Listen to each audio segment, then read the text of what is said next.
Hello and welcome to Unleash Your Inner Goddess, a podcast by me, Sarah Joyce Hindle. And today is another guest podcast episode. I've been having so much fun talking to other entrepreneurs and creatives about their journey. And today's episode is with the wonderful Sarah Attlee, who pivoted from painting as a professional painter to quilting as her primary art form. But we're not going to talk about crafting and art, trust me. We're talking more about what led to the pivot away from painting, how she grew as a person, and all things creativity, joy, and taking new paths. Because there's nothing set in stone. We can change whenever we feel like it. We can adapt. We can mold into the person we want to be. Anyway, let's dive in. So welcome, Sarah. Thank you so much for coming on the show today. Oh, thank you so much for having me. I'm really excited to be able to connect with your listeners. Oh, it's going to be so good. It's just when I obviously put out that I wanted podcast guests of various backgrounds to share, their story and stuff. I really, when your email landed in my inbox, I was like, oh, another creative, and the listeners that might not know this, but I used to run a clothing business. I used to sew and make bespoke children's wear. So it really called to me to speak to you. So I'm so pleased that we are here doing this today. Oh, well, so am I. And I'm glad that we have that connection. We can nerd out about sewing techniques if you want to. Oh my God, yes. Don't worry, guys. It'll be a separate chat. We're going to talk about other stuff too. Yeah. So Sarah mentioned that she was a professional painter for 20 years, and she's actually pivoted away from that to focus on quilting as her primary art form, which is just fantastic. But my question to you, Sarah, is what actually led you to pivot away from painting in the first place? Well, that's a really good question. When I was growing up, I was always really into drawing and painting. I was one of those very lucky children who, because all children are artists, as we know, and I was never told to stop, really. I was just kind of always given that creative freedom and encouragement from my parents, which not everybody gets, so I'm incredibly lucky. And I actually got to go to a high school that had a pretty comprehensive arts curriculum. So I got to try a lot of things. And I still was just passionate about drawing and painting. So that's what I studied in college and graduate school as well. But I also grew up in a house with a sewing machine. Both of my parents knew how to sew, knew how to make their own clothes. And so we had a sewing machine, and I learned how to use it when I was about 10 or so. My mom taught me how to use the machine. And I made my first quilt when I was 17. I had just graduated from high school, and I made myself a quilt that I was going to take to my freshman year of college because I would be living in the college dormitory. So I made that for myself out of a bunch of my old jeans, and that was really fun. But quilting kind of stayed in the background for me over the next several years, and I pursued painting as an educational course, as a career, and I really, really enjoyed that. I found a lot of success with that. I'm an acrylic painter. I have done paintings in the still life genre, in the figurative genre, in abstraction as well. I've just explored a lot of different avenues of that. And then in the early 2010s, I moved away from where I was living, and I moved to Austin, Texas, where I had never been before, never lived before, and I didn't know anybody. And I still had this quilting as a background hobby, kind of a presence in my life, but not something I did all the time. But I thought, oh, this could be a way that I could connect with new people in my area because I don't know anybody here. And so I just Googled Austin quilting groups, I think is what I did. And it turns out I just lucked into what's called the modern quilting movement. If you want to look up modern quilting, it's kind of this big thing right now that I didn't know existed, but I just landed in one of the epicenters of it. Right. And so lucky me, I got to join a quilting group right away. I got to learn a whole lot about quilting, and this world just sort of opened up for me. And I started having this conversation with myself in my studio practice. I was still making paintings. I was still producing work for gallery shows. And I started having a conversation with myself that went, okay, you need to finish this painting. Okay, I know it's getting a little bit boring. It's a little predictable, but you can't start another quilt until you finish this painting. Okay, you got to eat your vegetables before you have dessert, right? I love that. So and I had to have that conversation with myself many times over. This repeated in my head. You can't start another quilt until you finish that painting. And so eventually I had fulfilled my gallery obligations at the time. And I decided, okay, you know what? I'm going to take a step back from painting, and I'm going to look down this other path. I'm going to follow this other path for a while and just see where it goes. And I'm so glad that I allowed myself to do that, that I allowed myself to make that big change. And I trusted my instincts and followed what was more exciting and interesting to me, because I basically have never looked back. I love that. And I love that, like, you recognize that as you're creating these pieces of art, this paintwork, this painting, sorry, that you're sort of feeling that pull almost to go and do the quilting and having to sort of almost coach yourself through that. Like, let's just get this done and then we can do what we want to do. And I think a lot of people might not have then gone, you know what, I'm gonna go full force into that and see where that takes me. They might have gone, well, you know what, I'm actually a painter, so I'm going to continue that. And it's nice that you were able to pivot and have, you know, essentially try something else, go down a different path. Yes, it is. And I like the way you put that. Like, a lot of people might identify as the thing that they do, as one thing that they do. Like, I'm a this, I'm a that, I'm a painter, I'm a sculptor, I'm a photographer. But a lot of people don't do that. Like, I just identify as an artist. I'm a creative person. And the medium that I use for that creative expression does not define who I am. So like I was saying, I was really able to just trust my instincts on that. And this whole path opened up to me that was full of joy and excitement. And I had everything to learn all of a sudden. I was learning new techniques all the time. I was learning from people in my community. I was learning from people that I connected with in the more global community, and learning about quilts in other cultures, in other parts of history. And it became so exciting and fulfilling. So you've got like a well-rounded sort of education, if it were, about all things quilting. I certainly try. And I love, something that's particularly exciting to me is when I learn about quilting techniques that are happening in a culture that's completely different from my own. And the quilters in that culture may have a completely different approach to quilt construction, to what a quilt is used for, to what a quilt is made out of. And that is such a helpful reminder that there's no one way to do this art form. Yeah, I think that's really good. It's however fits you as well, you know, like however you want to let that creative side out into that art form, which is lovely. But what I want to talk about, what I want to get into in this episode, is not obviously quilting techniques and all the stuff that we would probably really geek out over.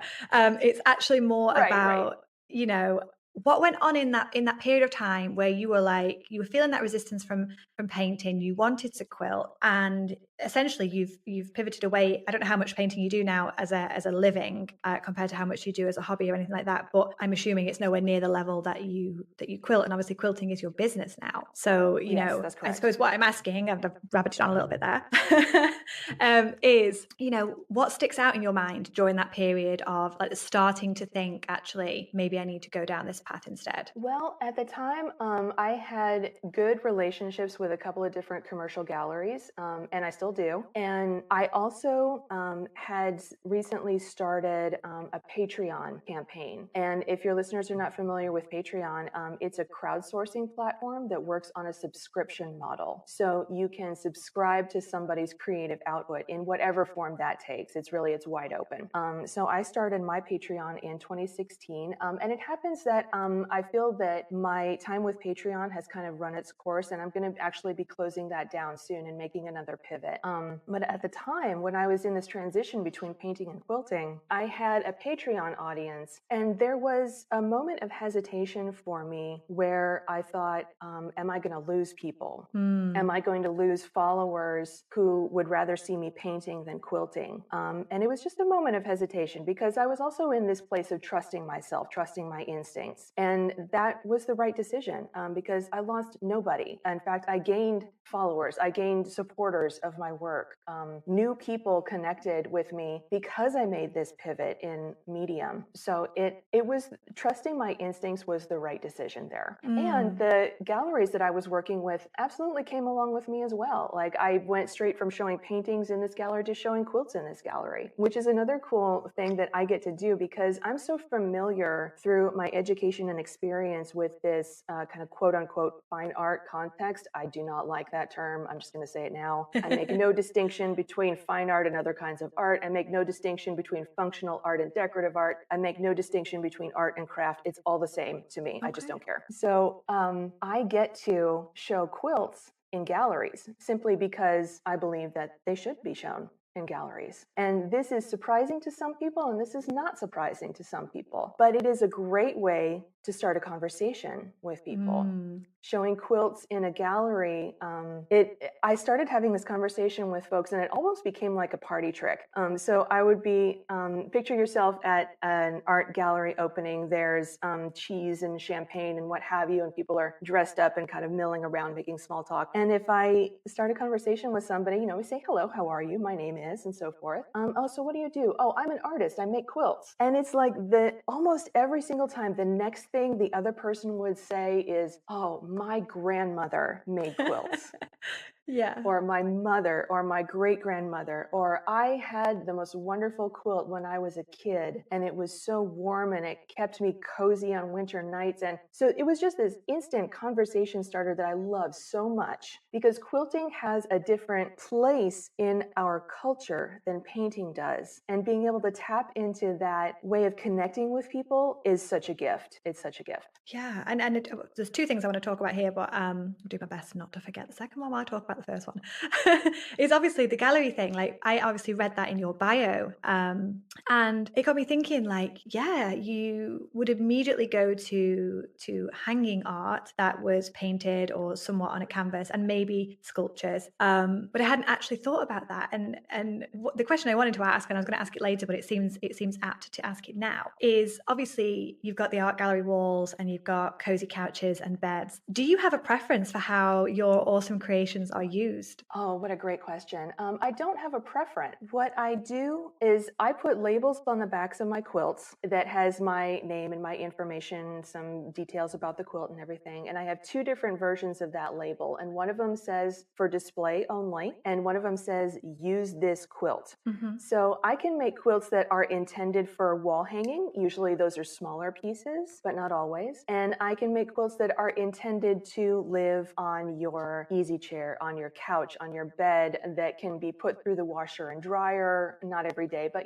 on occasion, and they can withstand that kind of everyday use. So I make both of those things. And if somebody decides like, oh, this lap quilt is so beautiful, like I like to use it sometimes, but I also want to hang it on my wall sometimes, I can absolutely do that. So I don't have a preference for how people use the quilts that I make. I like to offer both options and kind of leave that up to my client, leave that up to the person who's going to live with the quilt to decide how that will work best for them. Because I can see both as well. Like, I can see gorgeous art piece that you can, admire and see and show off. And then I can also see like the snuggly, warm, comforting, and it's still gorgeous, obviously, but it's like, it's got that extra factor of sort of being snuggly. And again, I was going to ask you this later on, but I think it fits now as well, is because what you're creating is so unique and quite often something to be treasured for years to come. It was the impact for me of, goodness, like these could become heirlooms in families. Like, what do you think of that? Oh, that is just such an enchanting idea, because I have a couple of heirloom quilts, one that has come down through my family, and one that I purchased from a collector, actually. And I have quilts that other members of my family have made, and those are so special. Those are so beautifully connective from one generation to the next. And I would be so honored if something that I made became something that a person could pass on. I have made quilts that have been given as gift, which is so wonderful to me. And it's interesting about quilting because gift giving is such an integrated part of quilting culture. We often make quilts to mark big life occasions, birth, weddings, graduation, even when somebody dies, we make a quilt to honor their memory. And often those quilts are gifted to family members. And so giving quilts as gifts is already kind of baked in there. So I love it when somebody buys a quilt for me and they give it as a gift to someone else. That just makes me so happy. Yeah. And the idea that somebody would commission a quilt from me and say, this is what's meaningful to me. This is the story that I want this quilt to tell. And of course, as the maker, I add my own chapter to that story, but then I pass that quilt on. It goes to the person who commissioned it from me. And then the thought that they would pass that part of their story along to someone else who will then add their own chapter is such a beautiful thing. Yeah.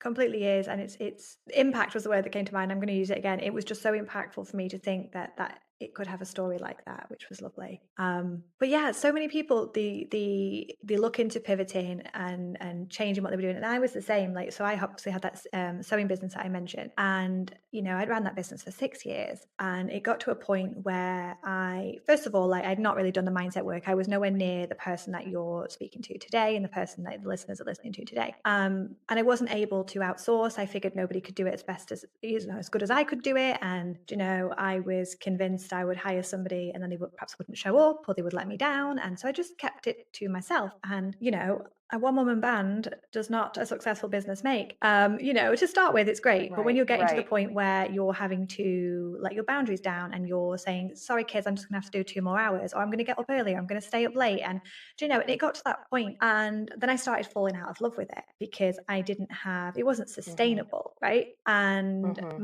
so I've got a chronic illness as well. And sort of balancing that with overworking and exhaustion, it just led to burnout. And I just got a really negative feeling from the whole business. So I sort of peeled away from that. Still love sewing, still love creating, still love art. I do needle felting, I do crochet, I do calligraphy, these are hobbies of mine. I just enjoy them. And it took me a while to fall into what I was going to do, right? Which ultimately ended up being this, coach and speaker and training people with sort of mindset techniques and so forth. And it was that, for me, it was pivoting into something completely different. That it was scary, it was unknown, and it was, can I do this? What if I go all in and then it doesn't work? And I'd already started doing the work at this point. So I was like, right, okay, well, if it doesn't work, what's the worst thing that can happen? I'm not going to die. That's a great question to ask. Like, we can support ourselves. What was the worst case scenario for me? And is that safe for me? Is that, and I thought, well, yeah, if things fail, I just pivot and try again. And I got used to being resilient at this point.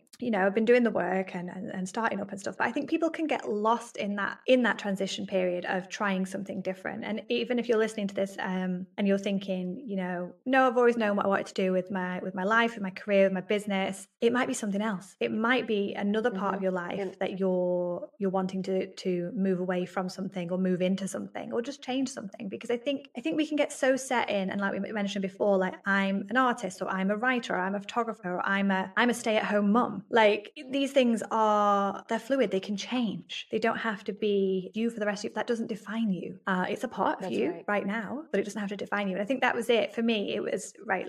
I don't have to be a seamstress that runs a business sewing. I could be a seamstress in my spare time, and I could be something else. And it was that point for me where I had to sort of talk myself through and go, okay, well, what would be the worst thing that would happen? But what could be the best thing that would happen for me? What could be the most beautiful, perfect, fantastic outcome of me pivoting away from this that's no longer serving me in a positive way? And what could come from that? What could come from taking that leap, from taking that step? And for me, that was just really magical to sort of get me unstuck and move me through, which is why I'm obviously talking to you about your transition. And obviously you sort of said it worked out really well for you, but what would have happened, do you think, if things didn't perhaps go well? What would that have looked like? I'm glad you asked that. And I'm glad we're talking about kind of this duality of questions, like what's the worst thing that could happen and what's the best thing that could happen? Because I think most people don't ask themselves that second question. So I'm an overthinker. Hello, my name's Sarah. I'm an overthinker. And I sort of keep a mental list of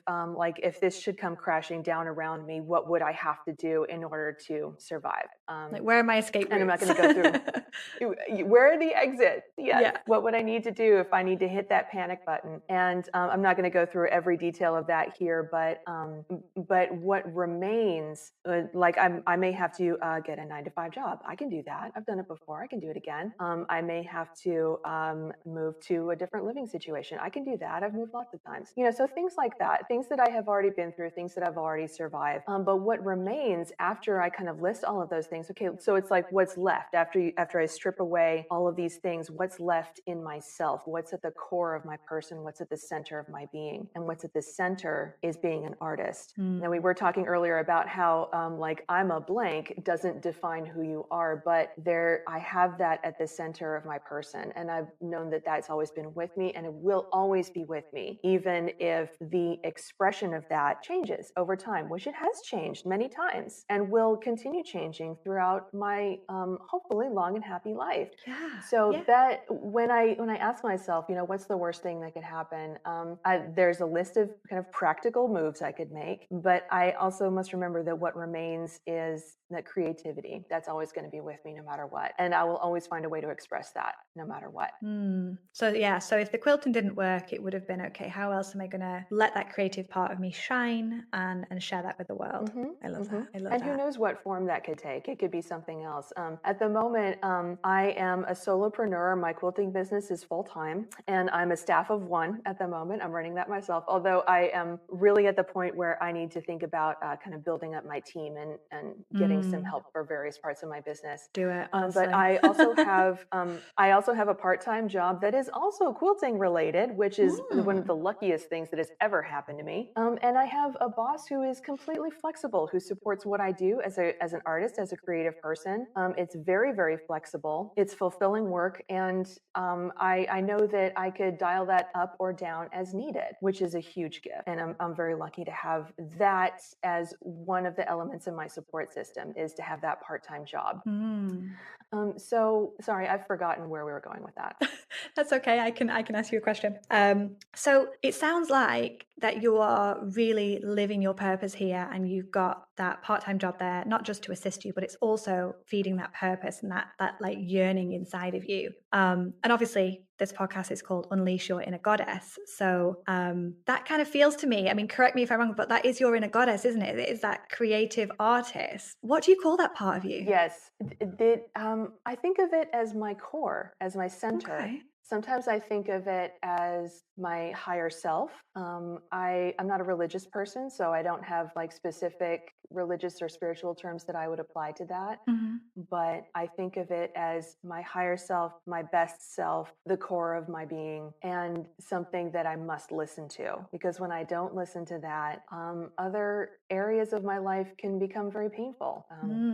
And there's another aspect that we haven't touched on yet, which is you mentioned that you live with chronic illness, and I do too. I live with chronic autoimmune disease, and that affects how I run my business, how I run my life, what energy levels I have on any given day, what flexibility I need to maintain in my life in order to care for my body, care for my physical health, care for my mental health. And so that also plays a big role in how I structure my life. So part of my best self, part of my core, one of my core values is that I must listen to my body and listen to what it's telling me, listen to what it's asking for, listen to what it needs. So that's like I'm picturing kind of a classical Greek statue with arms and beautiful draperies and so forth. And so that's maybe like one arm of my statue of my inner goddess. I love that. And I love that it is so important to listen to our bodies. And I think for a lot of us, and society plays a big part in this, is we're taught not to listen to that and not to trust our instincts and not to, go and lie down in the middle of the day, because that's not what everybody does. Everybody works 9 to 5 or whatever, and we're all supposed to slot in. And I think for me, it took me a long time to realize that, hence the reason why I was burning out in my business, because it was wildly successful on the outside, but I got to the point where the PayPal would come in, the ka-ching noise would come in, and I'd go, oh gosh, I've got to make more things. And I was getting to that point where it was no longer an enjoyment for me, because I wasn't listening to my body. If I was listening to myself more and going, okay, well, I need to build in rest, I need to build in boundaries, I need to work through this reason why I can't hire anybody, right? So I can take this weight off my shoulders, and you know what, and maybe that would have led me down a different path, and I wouldn't be here now speaking to you, running this podcast, coaching people. Life has a million different paths that you can go down, doesn't it? So I'm not for one second saying that I would take all that back and go down a different path, because it's led me here. But yeah, listening to your body is so important, and then it's the taking action or the not taking action, as it would be in some cases as well, because we can listen to it and go, you know what, I know I need to rest today, but I'm going to ignore that and I'm going to crack on because XYZ. So listen, because I'm listening to external expectations. I'm listening to expectations that come from society that were decided by people 200 years ago that do not have any real bearing on what my life needs to look like today. today. So I need to stop listening to those external expectations and turn my listening inward instead. Yeah. And we don't all need to be cookie cutter anyway. We don't all need to be doing the same thing with the same thought patterns and the same, goodness me, the world would be boring, wouldn't it? Oh, yes. But yeah, no, I love that. Your core and your higher self. I really like that. And before we wrap up this session, I really wanted to, as a creative as well, touch on pricing because, fantastic quilts and bespoke children's wear and whatever that we do with our hands that we create lovingly over hours and hours, they're not going to be on par affordability wise. I say something from the high street, as you know.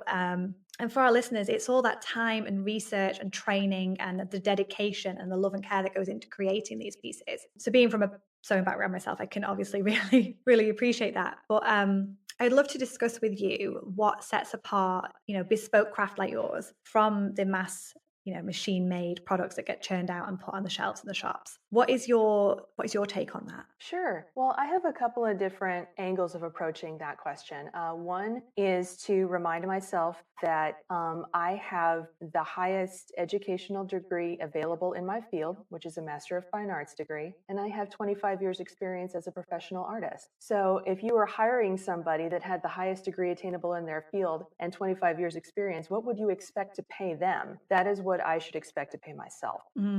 So that's one angle I use to remind myself that it's okay to charge what I'm actually worth. And when somebody commissions a piece from me, they're getting all of that experience. They're getting all of my lived experience, all of my education, which is ongoing. I am a lifelong learner. I hope to continue to seek out education for the rest of my life. And so they're getting me continually practicing, continually learning, continually improving my skills, and continually trusting my creative instincts and growing my creative instincts. So people are getting all of that. And people are also getting personal attention. When a client commissions a quilt from me, we start with a conversation. We start with me getting to know that person if it's somebody that I don't know already. And so we're forming a professional relationship. And we might also have a friendship as well. That's part of it too. And so part of what I do when I begin a commission piece is I listen. I listen and I ask questions to find out what's meaningful to you, what's important to you, and what do you love? What brings you joy? What brings you pleasure? So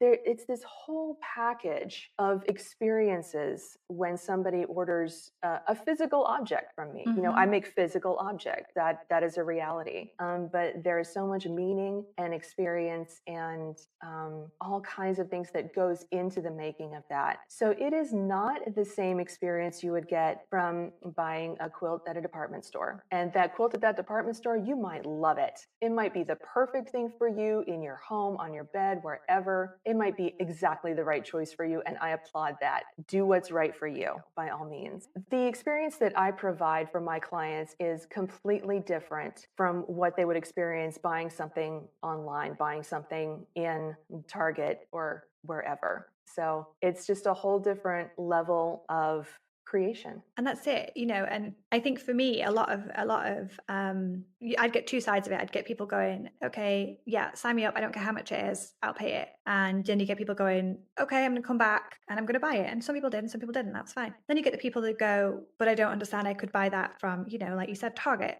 I could buy that from anywhere. And it's that, are you quite firm in your security knowing that, yes, we can send them off to Target? That's okay. I know we touched on this briefly before we hit record, but having that safety that it's a completely different product. That's right. Yeah, it's a completely different product. It's something you will not get from any other artist. Even every artist has their own distinctive style, and what I make is going to be different from what another artist friend of mine makes. It's going to be different from what I made last year. It's going to be different from what I make next year. It's also about the kind of this moment in time, this moment where I'm at in my life experience. And I do now in the present feel very secure about my pricing. It's taken me a long time to get here. Okay. It's taken a lot of mindset work, like you talk about a lot. It's taken a lot of education from my community, from leaders in the entrepreneurial community, from leaders in the business community, and from leaders in the artistic community as well. It's taken me a while to get here, but now I know that I'm charging what I'm worth, and I can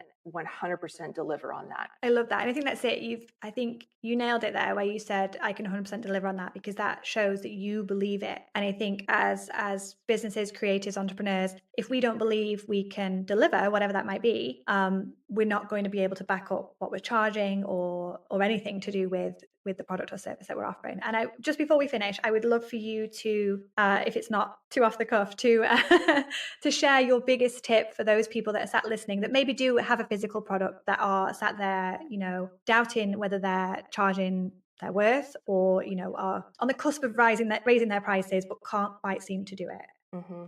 Okay, yeah. I am going to quote someone else, and I apologize because I don't know the origin of this phrase. I know I read it on Facebook, and it is stay out of other people's pockets. And it's that simple. You do not know what other people are willing to buy. You do not know how much other people have. You do not know how much other people are willing to pay. You don't know how other people feel about money, about what they have and what they don't have. You don't know whether people operate from a place of scarcity or abundance. You just don't know. You just don't know. So don't make that decision on other people's behalf ahead of time. So don't say, oh, people will never be able to afford this, because people will absolutely be able to afford this, and they will pay for your unique product, your outstanding service, your everything that you bring to the table. It's worth that price tag. Thank you. And thank you so much for coming on the podcast, Sarah. Oh, thank you so much. It's been a pleasure, and I just look forward to hearing more of what you do, because I've been really enjoying this podcast. Thank you. And isn't Sarah awesome? Just popping on really quick before you go and get on with your day to let you know that Sarah is taking commissions for custom made quilts. I'm going to pop her commission link in the show notes, along with all her relevant links, such as her website and how you can connect with her on Instagram. If you are an entrepreneur or a creative with a story to share, whether that's a story about your business growth, your mindset, or a chronic illness, a neurodivergency, or a disability that you have to sort of work around and embrace as you move through your entrepreneurial journey, I would love for you to get in touch with me and pitch me your episode idea. If that's something you want to do, then email me at podcast@sarahjoycehindle.com. I'm going to pop that in the show notes as well. I would love to consider you to come on the show. All right, that's it from me. Have a wonderful, wonderful day. Don't forget to share my podcast. This helps get in front of more listeners and helps it grow. All right, appreciate you. Take care.